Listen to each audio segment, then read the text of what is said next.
our first musical of the evening. It is an incredible idea and a premise that I'm very excited about. I do think that gamers are problematic, but tonight you're going to be seeing a musical pitch for Pinball, the musical by Derek Lipkin. Let's hear it, everybody!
I'm here today, right here to relay a little ditty about a game that will enthrall. Yes, indeed, I'm here to talk about pinball now. Here's a little story that must be told about three ball brothers who had so much soul.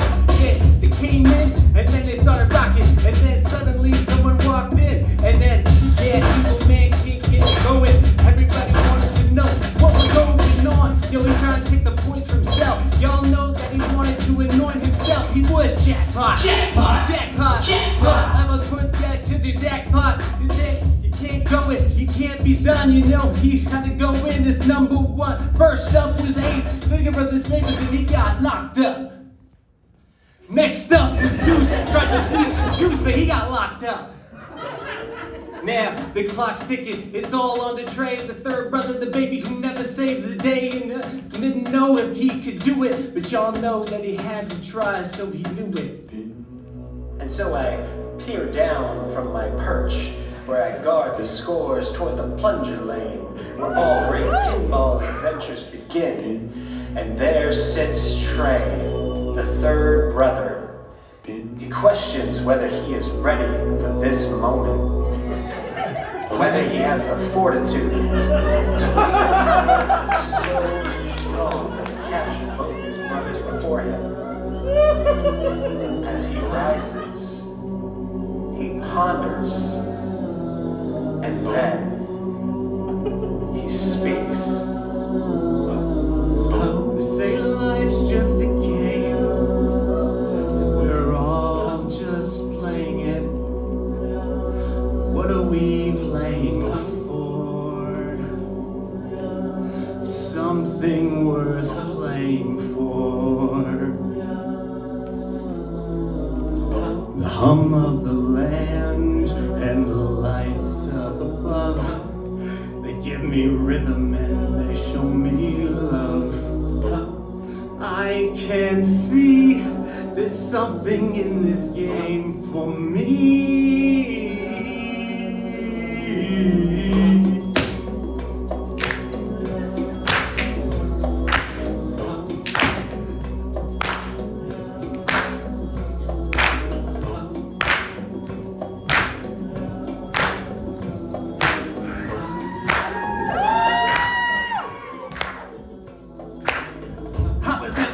I wanna get it done, no sorry. Ace was number one, Duke was number two, I'm just number three. But now I know my time has come to see if this game can be won by this third son. And even though I plunge into this world under glass, I swear I've been here before, and this won't be my last foray. But now I only have today, so make way. Let's play!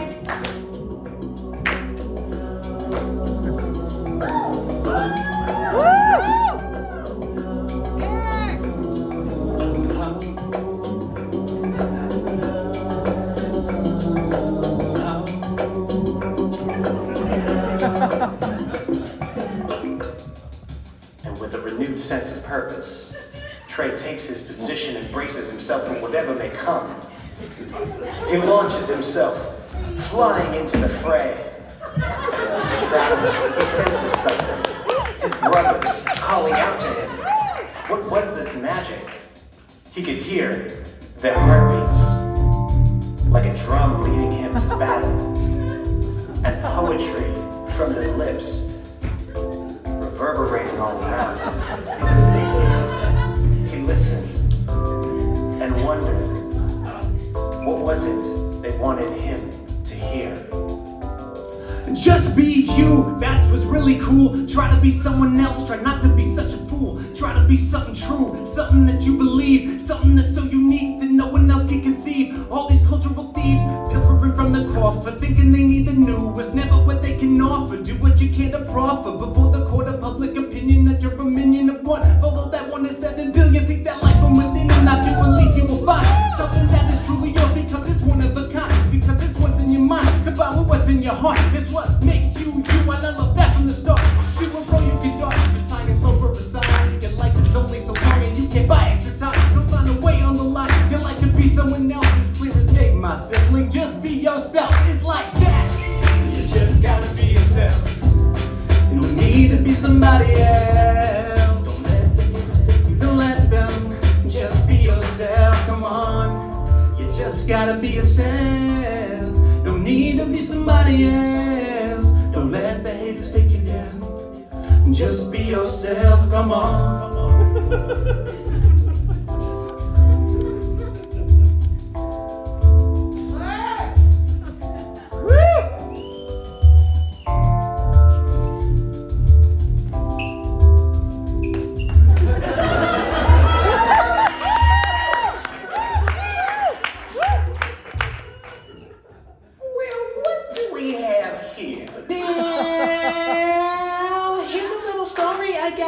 About 3 bad brothers you know so well. It started when we got electricity with Thumper, Jet, and Turbo. That's 3. We're the Bumper Brothers and we like to smash on any given citizen who comes to pass. In the vicinity, got an affinity. Yo, we're not kidding, G. Yo, we're ready to snap. Yo, my mama call me Turbo, you can call me Big T. Come into my face, that's a bad idea. When I come to see ya, you will wish you we would. Not about to beat ya. Better take a seat, bruh. If you come around, we get so annoying. No reflex or reflex on solenoid.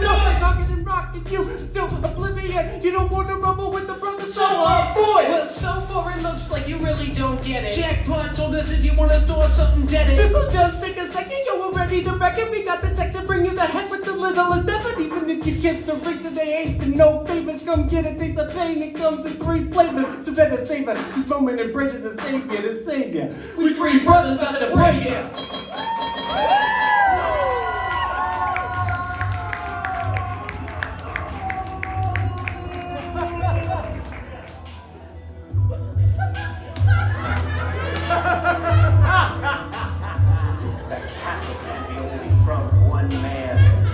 One villain.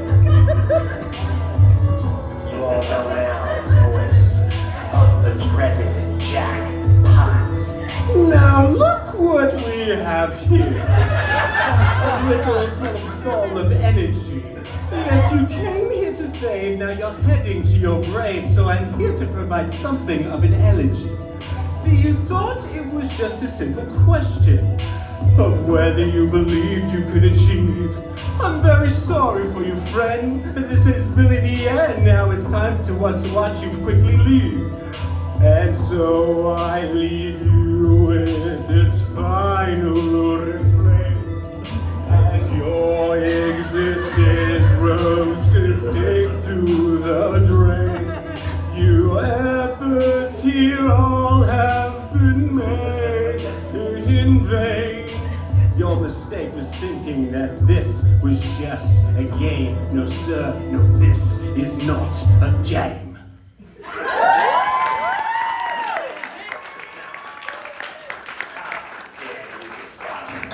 That's right, I'm gonna fight you to the end. The only way I know how.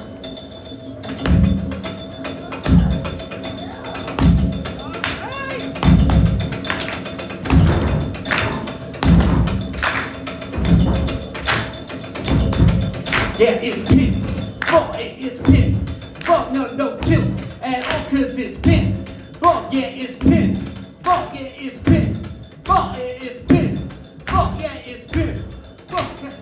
Oh man, here we go. Everybody, move your soul.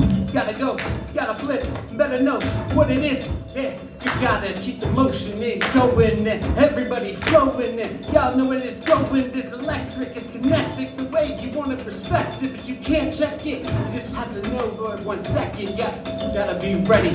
Gotta hold that mic steady. Gotta know that you can get that jackpot. You gotta be it, gotta see it, gotta love it, gotta take it, gotta love it.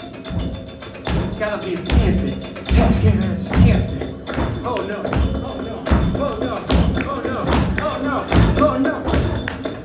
I'm coming, brothers. You can rely on me. Right now, it's my time. It's my place. I'm all free. Don't erase.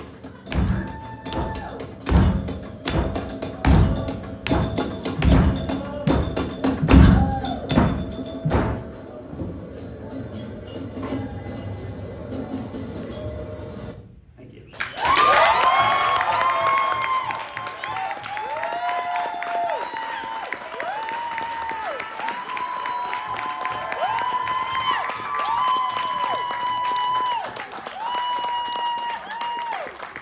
Pinball the musical, everybody. Oh, yeah,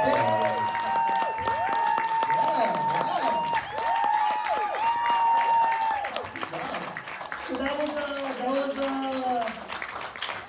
correct me if I'm wrong, but that was the sequel to Hamilton, right? That was the next one.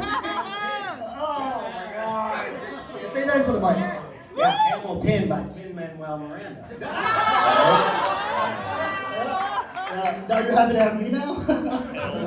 Yes, I am. I don't know, Tommy, whatever.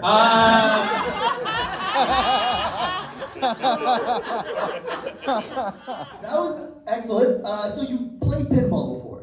Yeah, once or twice. Okay. I picked up on the quiz a little bit, but yeah. I guess I didn't know that pinballs had such rich inner lives. That was my surprising takeaway from that. But I mean, yeah, that was your first musical pitch. Did you guys enjoy yourselves? We got 2 more of those musical pitches coming. But before that happens, there's an exciting thing that's going to happen right now. Derek Lipkin's going to have to stand here while these people critique his art. Yeah!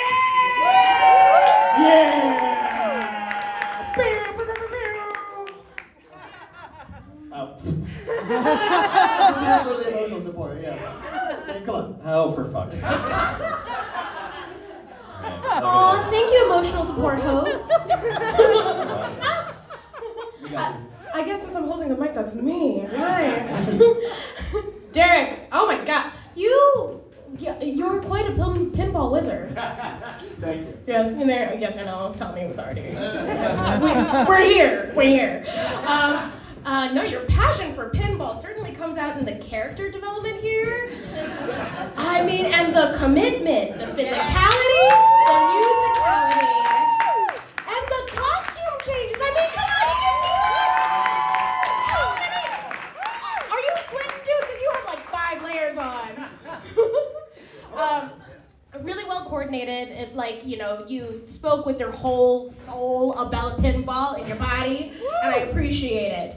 I think certainly, I'm intrigued as to what the rest of the arc is with our last pinball brother and where he ends up, and what the deal with Jackpot is. But even, just based on the way that you coordinated and curated this whole pitch, I'm really excited to see more.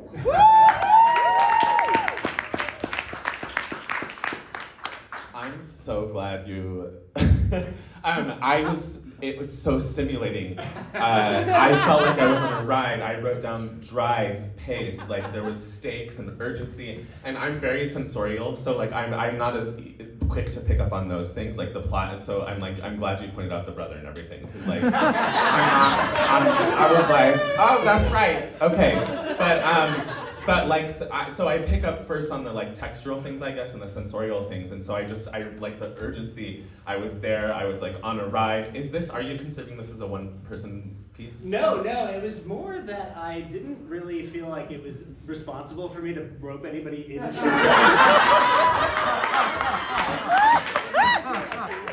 I felt like if I could do it in some capacity on my own, then I could like prove that other people should get involved. There's some kind of magic that happened that you just did as one person doing that. That is like, that's really compelling. And the last thing that I want to say is, in terms of producibility, I think something that's really exciting about this is that I really wonder about the space that this could take place in, because I like, you wouldn't have to limit yourself to a proscenium, and I think you could be really creative, and I think that calls a lot of things about producibility into question because you want to do it justice. So, Thank you. I mean, I agree with what my fellow esteemed judges said.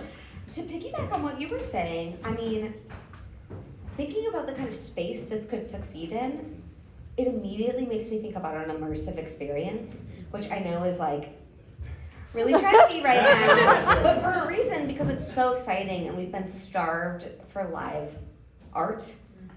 And it's like, okay, we have live art now, let's get into it. And I think you've created something that's like able to be put in that space. The two things I kept writing were that it was incredibly clever and incredibly brave. Yay! Mostly that you just played, I don't know what, 17 characters. I do have a question for you, Derek. Yeah.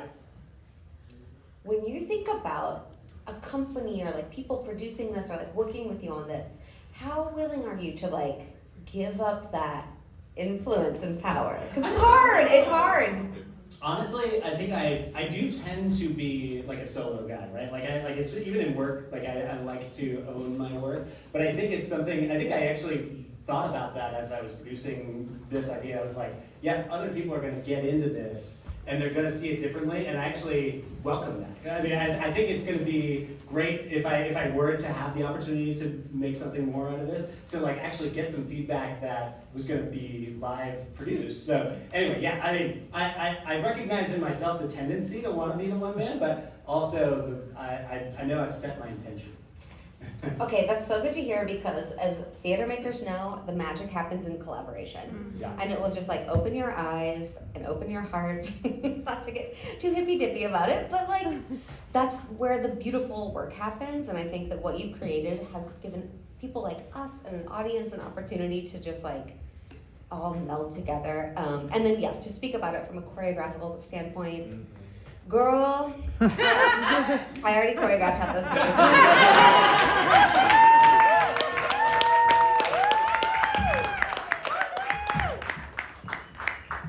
Well, it's obvious they hated you, Derek. I'm so sorry. Please hang your head in shame and leave. Derek Lipkin, everybody.